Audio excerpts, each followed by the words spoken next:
नवां खे अपडेट कंदा हलूं। ब्रेकिंग न्यूज़ आहे त कंबर में थाणे अॻियां सारियुनि जे वापारी खां 16 लख रुपया फुर कई वई आहे। हथियारबंदनि मुज़ाहिमत ते वापारी खे ज़ख़्मी करे छॾियो।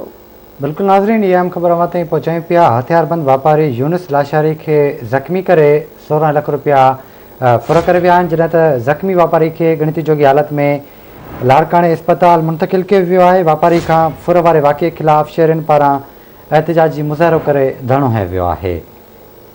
अहम ख़बर अवां ताईं पहुचायूं पिया। कंबर मां थाणे अॻियां सारियुनि जे वापारी खां 16 लख रुपया फुर कई वई आहे। मुज़ाहिमत ते वापारी ज़ख़्मी कयो वियो आहे। तफ़सील मालूम कंदासीं। कंबर मां हाकिम ख़ास केरी खान जी। हाकिम अपडेट कजो।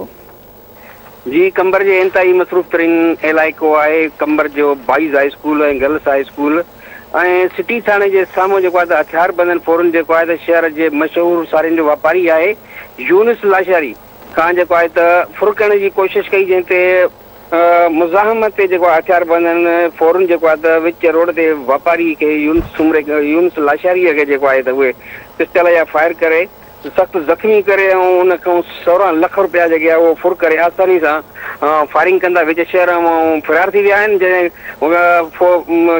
जेको असांजो लाशारी जेको आहे वापारी जेको आहे उहो निजी बैंक मां जेको आहे त पैसा कढाए खणी वञी रहियो हुयो त विच शहर में जेको आहे त फौरन जेको आहे त उनखे रोके ऐं उनखे फायरिंग करे ज़ख़्मी करे ऐं 16 लख फुर करे फ़रार थी विया आहिनि। ऐं अहिड़े वाक़े खां पोइ जेको आहे त शहर में असांजे